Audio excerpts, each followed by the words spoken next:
operational changes. I'm Shad Hill, and I'm joined by Adam Stetzer and our crew in Rochester, New York. Yeah, thanks, Chad. Good afternoon. This is Adam Stetzer here. It's a pleasure to be with everybody this Thursday afternoon. I've got a good portion of our account management staff here. Say hello, everybody. Hello. And we're excited to be talking about these new plans. Been very well received. It's been an exciting month so far, and let's get into it.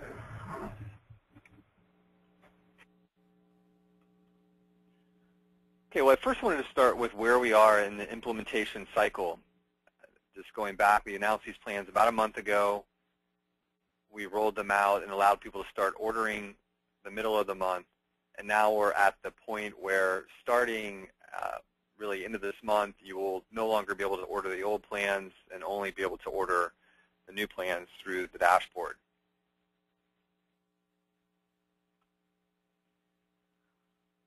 I wanted to also note that about 2 weeks ago, we rolled out pricing on the website. We did make a change where now you have to log in to see the prices, but all the information is still on the website. You can use your form login to log in and get that pricing information.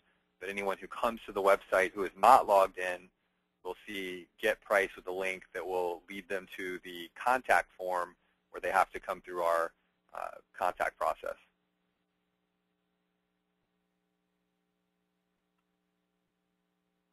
I also do want to mention that we changed on our SEO section of our website, we did update the content there so that we explain the methodology. We take you through the 4 parts of our real SEO methodology. So if you haven't had a chance to look at under the services SEO option there, definitely check that out. We did spend a lot of time updating that content. It's also a great way for you to understand the methodology and also feel free to use some of the ideas there in any content that you wanted to use in your marketing materials. Most of the webinar today, I want to talk about operations and some of the new task types and things that you should be expecting as you bring the new plans to your clients and start using them. So the first thing that's different here is that we've changed our on-site implementation process. We used to use a Google Doc template that we would update and then send out to you, and you could then have us implement, or you could make the changes yourself. With the new plans, all of them include an actual implementation project. So we've changed the way that we actually build out the report. We're using our website PRQ process, project requirements questionnaire process, and rather than having you fill it out, we have one of our analysts go in and fill out all of the on-site changes that we believe would optimize the website to current standards and current best practices so that you can then review and have our team implement. So the first thing to understand is where those changes, where that PRQ is actually going to be built. I have an example of a campaign details here in front of you on this screen.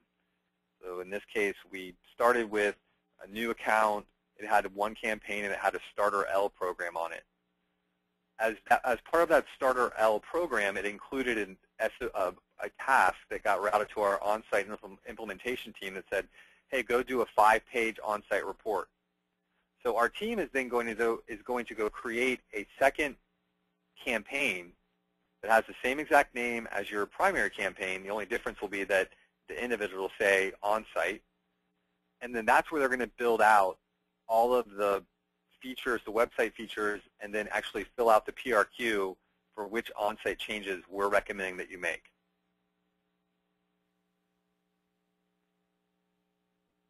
Now, when we build that PRQ, we're going to use the keywords that you've selected on the Keywords tab of the campaign details. And we'll also try to respect as much as possible the mappings that you've set up. So if you said, I have a 10-page website, I have 5 or 7 target keywords, and these are the keywords, this is the page that I want to map these keywords to, when we build that on-site report, we're going to use that same instruction set that you provided to us. Now, we have noticed that in some cases people just don't use the mapping feature, and they just have 5 or 6 keywords. And so what we're doing is we're doing our best to look across the website and try to help figure out which pages to optimize for different keywords. So rather than coming back to you and asking a lot of questions, we're trying to sort of take the bull by the horn there and figure out what's the best thing to do and move forward with that so that we're pushing through these programs. In almost all the programs, there is at least one or more pages of rewrites that we'll do, but it's typically not the same as the total. So let's take a look at the pricing for just a second. So in this example here, let's take an SEO intermediate plan that has a 20-page on-site report, but it also includes only 7 pages of website copy edits. So as you can see there, we're not going to be able to rewrite all 20 pages, but what we will do is look at the 7 that we think are going to have that give us the best bang for the buck and give you on-site recommendations for how to rewrite those pages. And that'll go right into the on-site report.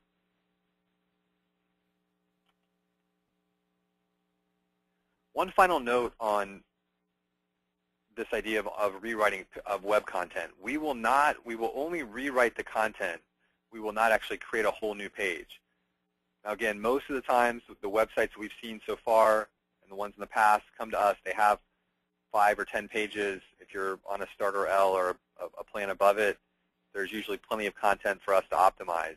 But we have found a couple cases where they come to us and it's only a 3 or 4 page website, and we don't actually have that 5th page, or in the case of you're doing a bigger program, that 10th page. And so what we'll do is we'll give you recommendations for as many pages as possible, but we're not actually going to write new pages for you. If you need that, we can offer that. But it will be a separate project.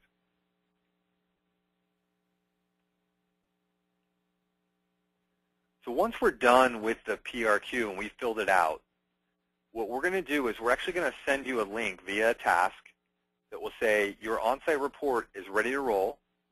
We need you to come review it and sign off on the PRQ. Because we don't want to make changes to your client's website until you've had a chance to actually look at all the changes that we're proposing to make. We did several webinars on the PRQ process, but I have a screenshot here. It's fairly easy because, as we all have talked about in the past, the hard part of filling out a project requirements questionnaire is actually filling out the information. The cool thing about this is that we've done that for you here. So you're really just reviewing it and then signing off. So what you're going to see in this case, and again I have a screenshot here on the screen, you see that this particular project has a checklist tab, and then we actually gave edits for 4 pages. So the checklist is going to cover general items like, is the name, address, phone number in the header and footer, or what about the canonicalization of the URL? Different things like that that are sort of website-wide. And then each of the other tabs, Home, About Us, Symptoms, and Contact Us in this particular case, is going to cover specific page changes like title tag, description, presence of H1 tag, if there's an opportunity for any sort of micro format like schema.org. All of those suggestions will be on those sub-tabs. But you need to check them out, review them. And if they look good to you, what you're going to do is at the top here of the screen, you would check the, yes, I understand that the PRQ requirements will now be frozen. Any future changes will require an additional fee. You're going to click yes, sign off on the PRQ, and at that point we'll also prompt you to sign off on an SOW, which will have a $0 value. Once that happens, it's just like every other website project that we do. It's going to go into our web development queue. Our web dev team lead is going to take a look at that. He's going to review the PRQ. Again, since our team completed the PRQ, everything should be fine. There's been a few cases of issues where we need an FTP username and password. All we had was CMS, so we're working those things out now. But then you'll get a delivery date on that project, and then the team will build it out.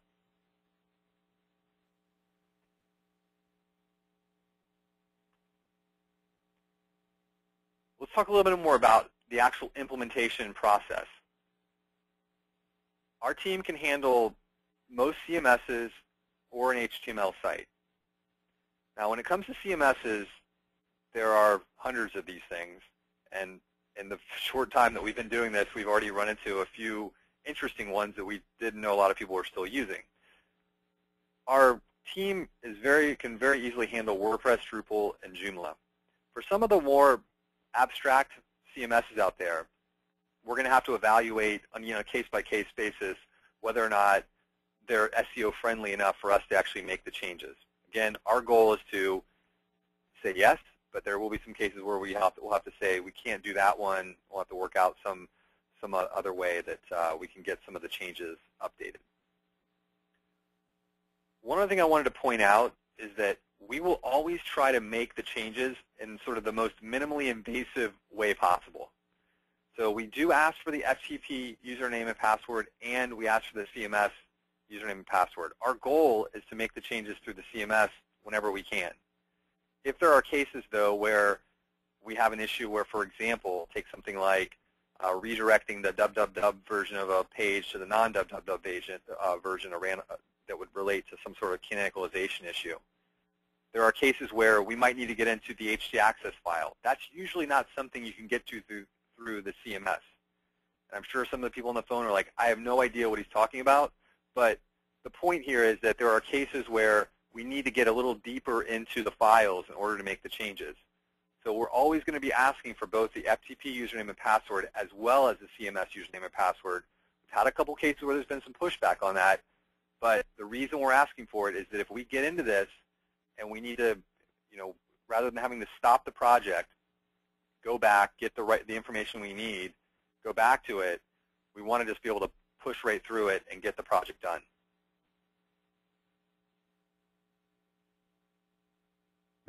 Hey, Chad, I got a question for you. Backing you up a little bit, someone was asking about, say a client has 20 copy edits in their plan, but they're only deep linking the 6 pages and working on 6 keywords. Do I still get edits for 20 pages, or do I only get edits for 6? Right, so what we're doing there is, as I mentioned, we'll take those 6 pages that you give us, but because your plan includes 20 pages, and my guess is that would also include, let's take a look at that. Let's get one of some of the enterprise SEO plans. So you're probably talking about maybe the Premier plan here, where we're doing a 40-page report and a 20 pages of website copy edits.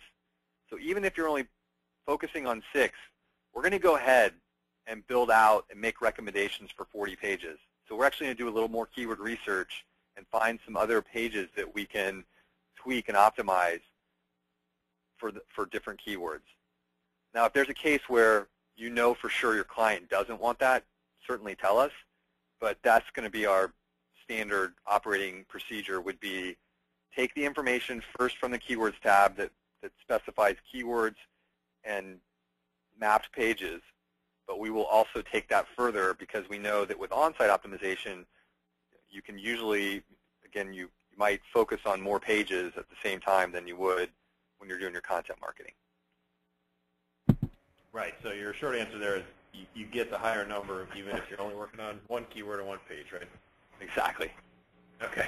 Another question for you. So is this SEO overhaul included in the monthly price, or is there an additional fee for this copywriting, and does the offsite promotion start at the same time? Great question. This is one that we again, when we look at these plans, we see a lot of value here. So I'm going to give you the short answer.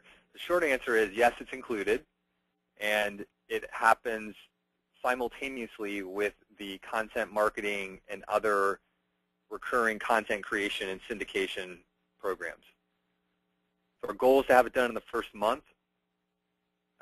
These reports go out. That's our goal, is to get through this in the first month. But while this is happening, we're also beginning the rest of the content marketing program that we've outlined here in these plans. Excellent, excellent. And I do think that's a real advantage to this program because we have not seen that. Most folks wait while they're tuning the site. We say get everything started at once. Last question on this on-site stuff. If the content on a page is only about 150 words, will you still do the SEO overhaul and tweak it? Right. So there's 2 parts to the SEO overhaul as the question. There's all pages that are selected in, let's just call it a 10-page report. We'll look at title tag, description, H1 presence, density, and that type of stuff. So it's possible that if you had So we'll look at those. And then a subset of those pages, depending on plan, will have an overhaul and rewrites. Our goal is to mostly edit existing copy. It's very hard for us to invent new information and get it right. And this, again, isn't meant to be marketing copy creation. It's meant to be editing to try to find places to be more specific, maybe insert some keywords if it makes sense. So that's our goal. So I guess, again, the short answer there is probably we would not expand it, but just you probably would get a few extra words, because in us reviewing the 150, 200 words, we'd probably find a couple places that we might want to be more specific to get some keywords that are related to that subject in on that page. But that page would still get worked on. Exactly. Okay, great. Thanks.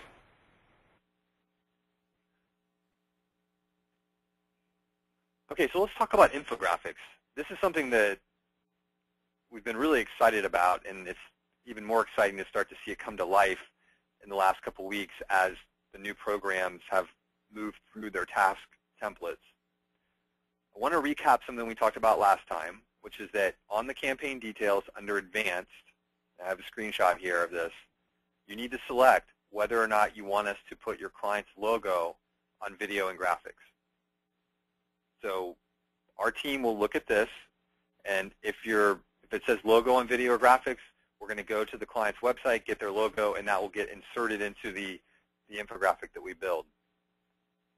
Now, when the infographic's done, we're going to use writer facts from the instructions area of the campaign details, and we're going to, again, be creating interesting graphics that add a visual component to some of these facts that are already in the tab. And again, if you guys have not seen those, it's under campaign details, instructions. Every one of the campaigns should have writer instructions.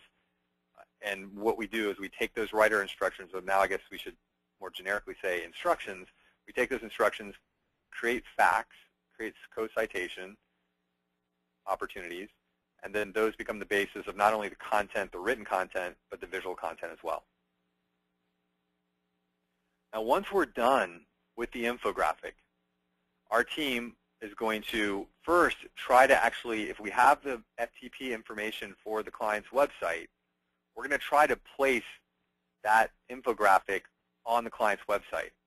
So again, this is going to be in a directory, in an image directory. It's not going to be actually posted on the client's website at that point. But the idea is we want, when we then syndicate it, we want that information to be shared and referenced back to the client's website. So when people insert it in other blogs or other places out on the web, the source of that image or that infographic will be the client's website. That's going to be a link, and that's actually going to help them build and earn links back to their website. If we don't have the FTP information, then we're going to host it at Amazon S3, and then that's where it'll be served off of Amazon S3. So the first preference will be keep it on the client's website. If we can't make that happen, we'll host it on Amazon S3.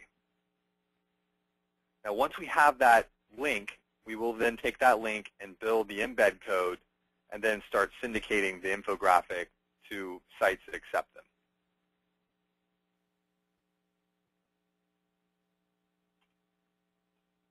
Video is pretty similar idea in terms of the creation side of it, and actually I have one that I want to share here. So first of all, our same graphic design and video team is going to create using the facts. We'll use the brand, no brand on campaign details to determine whether we include the logo. The only difference here is that we're going to take that video and we're going to host it off of YouTube and then take the embed code when we actually go out to syndicate it to other sites. So let's take a look at one of these videos to give you an idea how they work.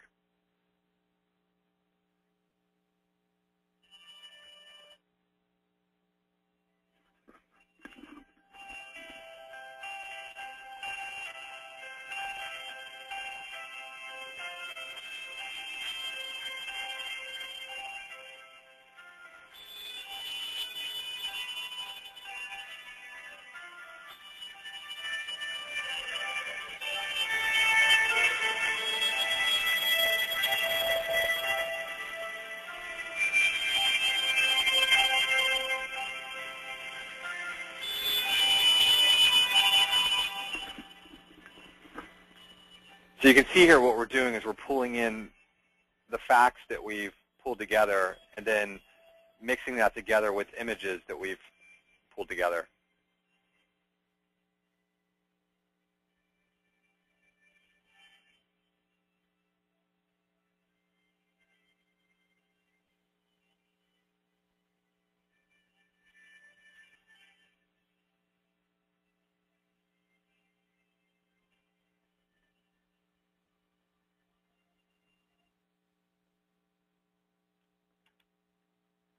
So that's an example of a video that we would create. We would then take that, put it on YouTube, and then we would syndicate that out. Chad, a few questions for you here. I mean, first of all, I think these are excellent. These are excellent visual representations of some interesting facts in the category. The idea, guys, of course, is to try to syndicate it and get it picked up, get it to be somewhat viral. Find bloggers who are constantly looking for this kind of material to include when they're writing on this topic. Reporters are looking for things to spice up their posts. So you want to have this out there for free. They'll pick it up and it'll benefit your client. Here's a few questions for you. Chad, do you recommend infographics go on the client's actual site as a blog post? I think, again, the answer is sure. If that makes sense. I think the idea here is to use them as another way to syndicate content, earn links back, but we also want these things to be interesting and compelling, and it is great content to put on their website. So, yes, you could definitely use them there as well. Yeah, I would say absolutely yes. In fact, you should encourage your clients to tweet them out and share them and email them and blast them in their newsletter. I mean, again, this is a very compelling representation of some interesting data, and it's not any sort of endorsement or advertisement. So I think that you want to share this as far as you can. Another question for you, Chad. As part of the initial site work that we're doing, should we build panels on the client's websites where infographics or videos could later go as you guys produce them? Yeah, that's a good idea, definitely. Absolutely. The more we can promote it, and we know that things like videos and infographics help with conversion. So they're great ways to earn links back to your website. They show a client who's on your website that you're creating interesting and compelling information, gets the phone to ring, so definitely. Okay, great. And then another one, do you have any plans to do any voiceovers or animation styles in the near future with your videos? Yes, we have a couple other concepts. All I had here today was more of a slideshow with audio, but we also have some animation ideas where words would sort of rotate out. Same idea in terms of pictures and words, but we have some other concepts. So the next time we get together, we'll definitely share some of those other ideas as we build them out. Great. And here's another one for you. When the videos go to YouTube, do they all go to a single channel, or what's the strategy there? That's a great question. Yeah, we've actually been talking about that. Our current thinking is that they will go to category-specific channels, but there's also some discussion of how we might be able to create a channel for the client. So we'll have to get back to you on the best way to do it. What we're trying to do is find the best way to have it be a valuable place for people to find the information and get them actually viewed as much as possible, either through their embedded views or also through a channel that we can create on YouTube. But we're definitely envisioning category-specific channels, a lot like we do in Twitter, where we maintain quite a few accounts in different niches and categories where there is discussion and there's active followers and things happening and news being posted, and we can interleaf the things that are appropriate for that audience. We see the same thing happening in YouTube. There's discussion there, there's people watching videos, people looking for videos to embed in their content, and so we want to make sure this stuff we're producing for your clients gets in front of those eyeballs.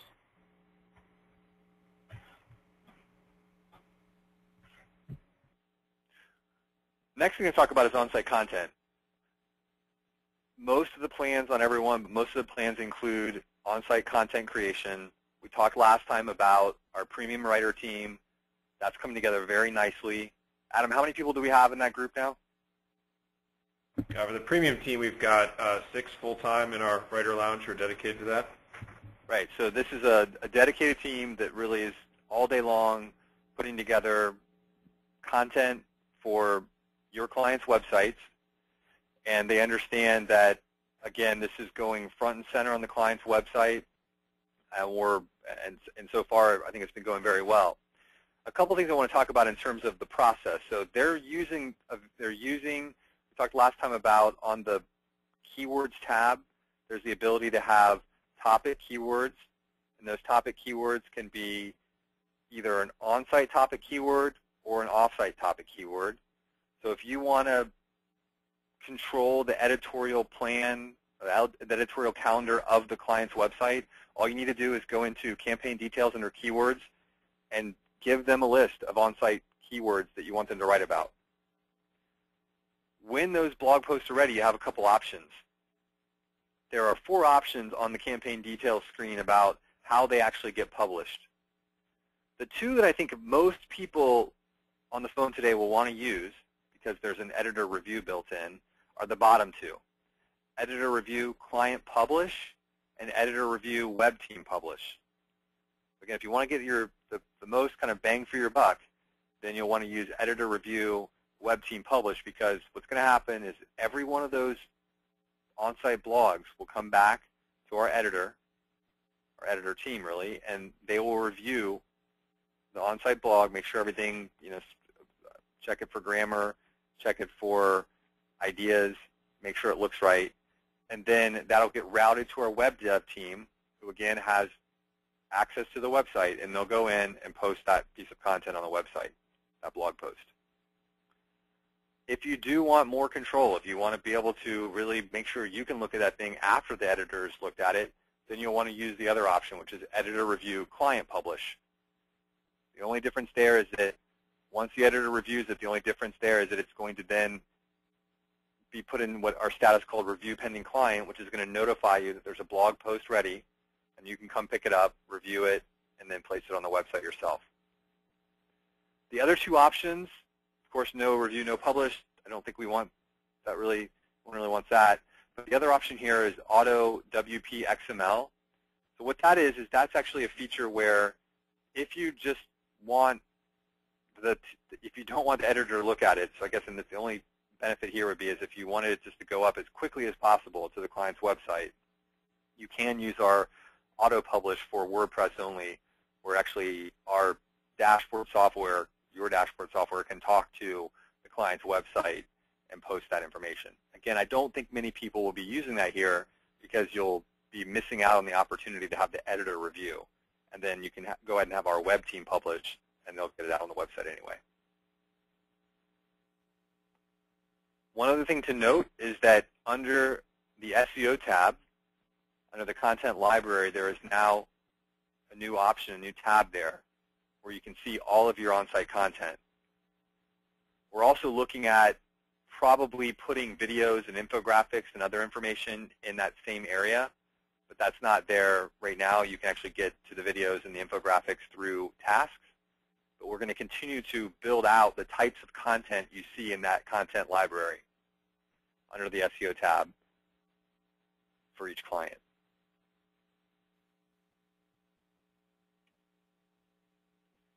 Press releases and business interviews, another new feature that we've added here. The idea, again, is to expand the types of content that we're using. And also, these 2 are great because it gives an opportunity to get some branded mentions.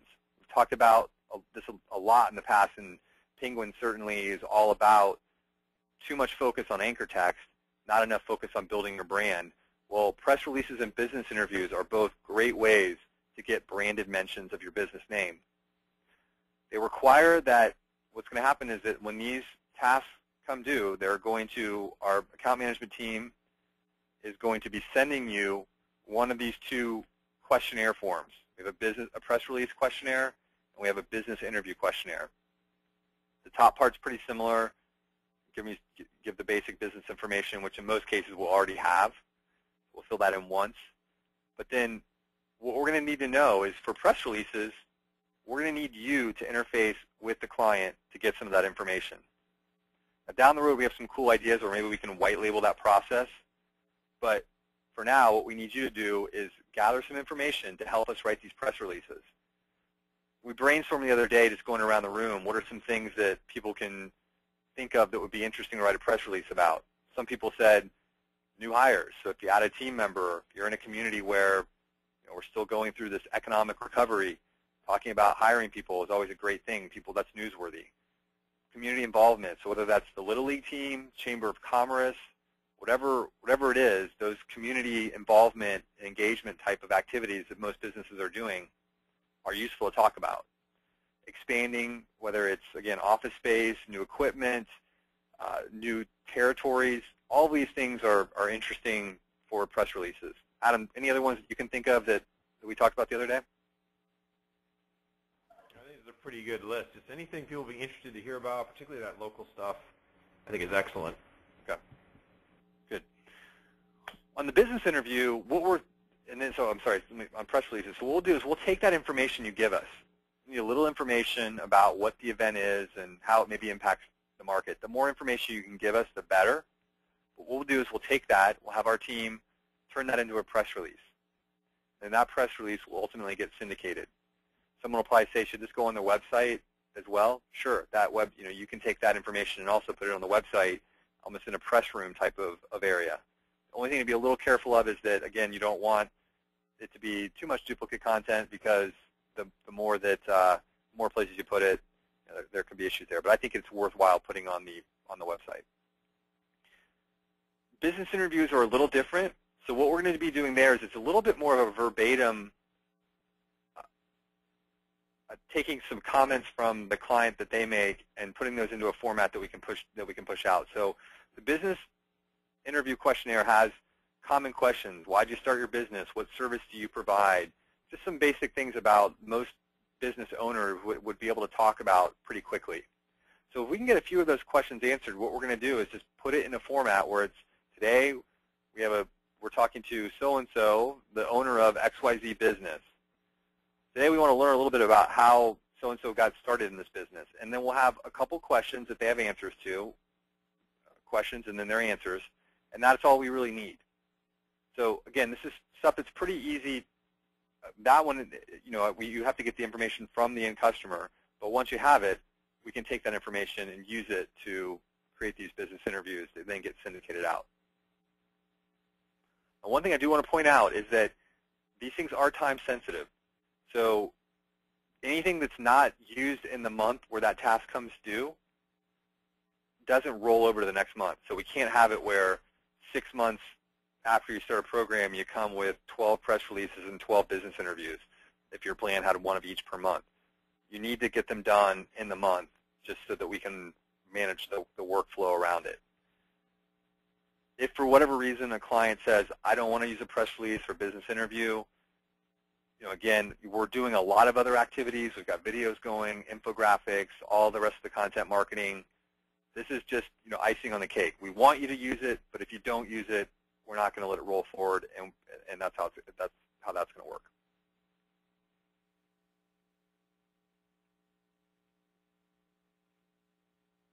For those of you who haven't seen this, we have added something new into the dashboard around task management. All tasks can now have attachments.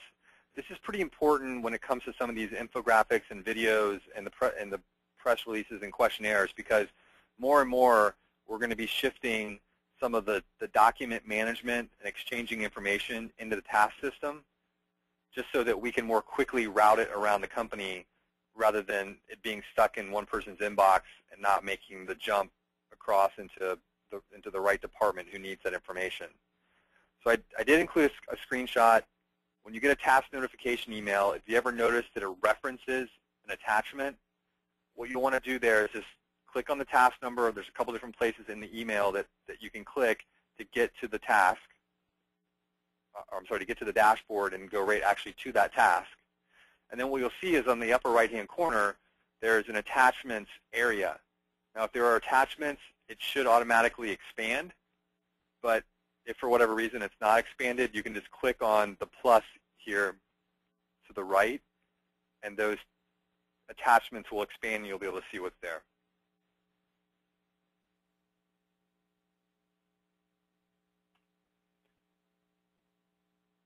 Okay, getting towards the end here. So with campaign details, with the local questionnaire for any of the local plans, we were sending out a Google Doc and asking people to fill it out. We now have enhanced enhanced the local tab under campaign details, and now we can actually collect your information right here under campaign details so that we can phase out that questionnaire. So if you fill out the questionnaire here, give us the information about the business, what the current, if they've claimed and have any of their current listings already claimed, give us that information. We'll take all that and we can use it to go forward with all of the local tasks that we need to do.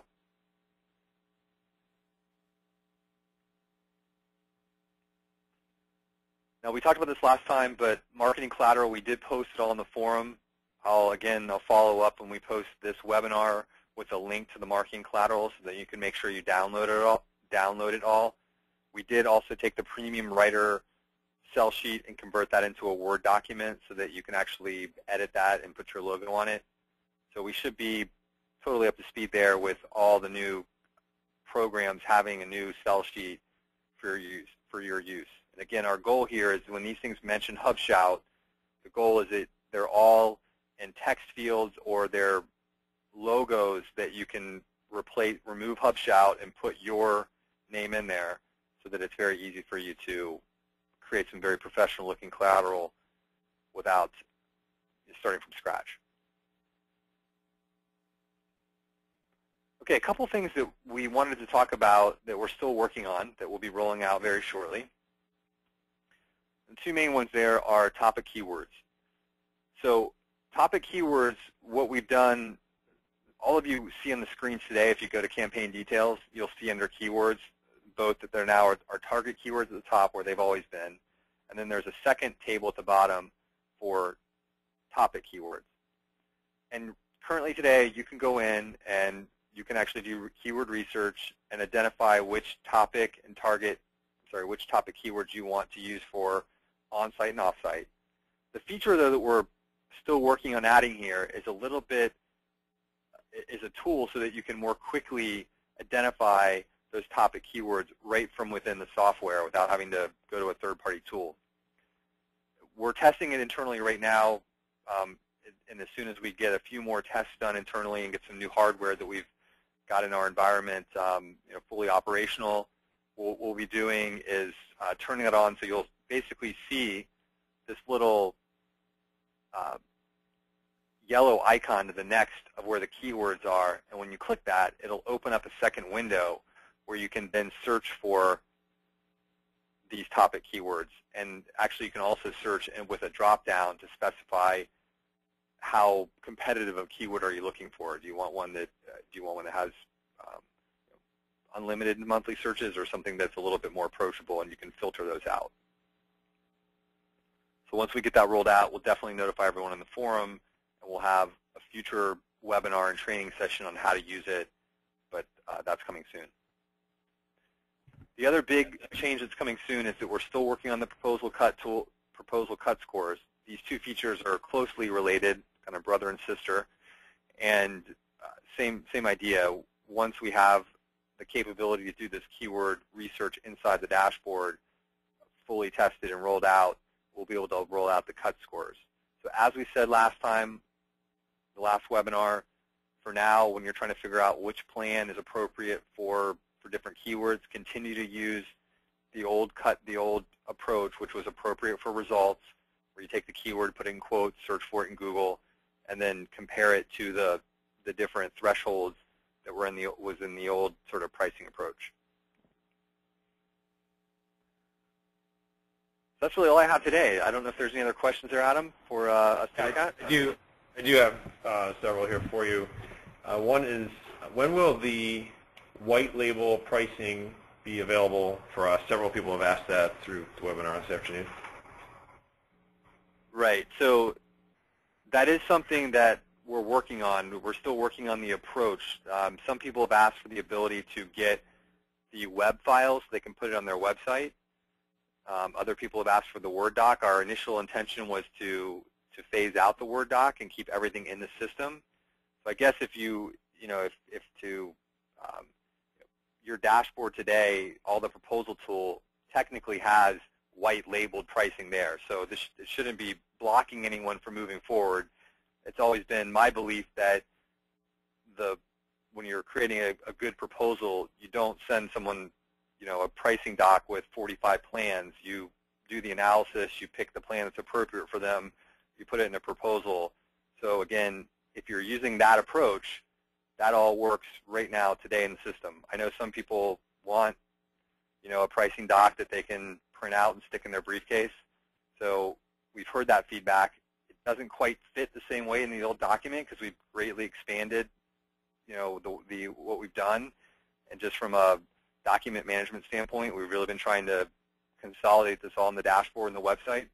So we've heard the feedback. We've got a couple of open tasks on that. We're still looking at it. Great, thanks. Also, will you have a video we can use as examples with clients to sell them on the new plans? Okay. I mean like an example of one of the videos that's a part of it, or actually a video of the whole approach? Well, I think they mean a sample like the one you had shown here earlier in the webinar that they could play for clients. And this is how this will look. Oh, yeah. Sure. I think hopefully what we can do is we've got a couple that we've done more in the internet marketing space. Of course, we always recommend on this stuff that the best thing to do is to run one of these programs for your own site, so that you actually have something to demonstrate and actually even demonstrate the results. But we can also give you some general videos that you can use as well. Okay, super. Here's another one for you, Chad. I know you guys were working on a price for additional locations to the new SEO-L plans. Yep. Do you have any ETA on that? Yeah, so what we're going to do is we're going to continue to have a $99 ongoing sort of additional local SEO per location. It'll be pretty much exactly what was in our old ongoing local SEO plan. There are a few tweaks, so we will be putting that price together. I want to make sure everyone knows that we are going to be building in business logic in the system that will enforce that you have to have a larger content marketing program. I think I've said this several times. It was never really our intention to have a standalone product at $99 wholesale price point that people are expecting big results out of. So we know there's a useful set of activities that people want there around the claiming and some citation building.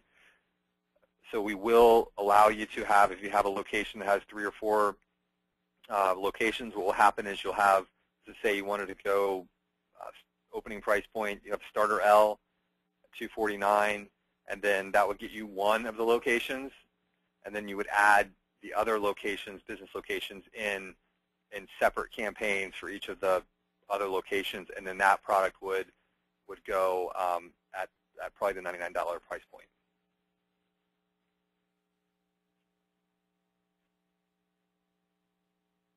Excellent. I think that pretty much wraps up the big category of questions, Chad. Okay, excellent. Well, again, so the expectations you should have here is that when you wake up Saturday morning, right, Adam? I think it's Saturday morning, or are we going to wait till Monday morning? Which one are we doing? I think it was close of business Friday because that's sort of the end of the month for us. Yeah. So when you wake up, when you come in to work on Monday morning, or Saturday morning for that matter, basically the main difference will be that when you go to add a service plan to a campaign, all those V1 service plans will not be available to select anymore. Any current campaign that's on a V1 plan will continue to run without any changes at all. So just so everyone knows, that's the expectation. And again, thanks to everyone for all the positive input, constructive criticism, great debates and dialogues we've had on these plans. As Adam said, it's been a really, really fun month because all these new things have come together very well. It's been a lot of work on your side to understand and learn these. It's been a lot of work on our side to answer questions, but also to get our teams to really understand how these different components work and to make sure that the workflow is getting done and we're getting the work done. So far, everyone's been really excited. So thanks again for all of your participation and patience here. Any questions, please feel free to give us a call or bring it up in the forum. So thanks a lot and have a great day. Yeah, just to punctuate that, I know many of our active forum posters are on this call today with about 60 other of us, and I really appreciate your feedback. As Chad mentioned, thank you again for being a part of our community and being vocal about the things you care about. They make our product stronger, and they make this cooperative stronger. So thanks again. It's been a great, fun month, and look forward to really getting these plans tuned up.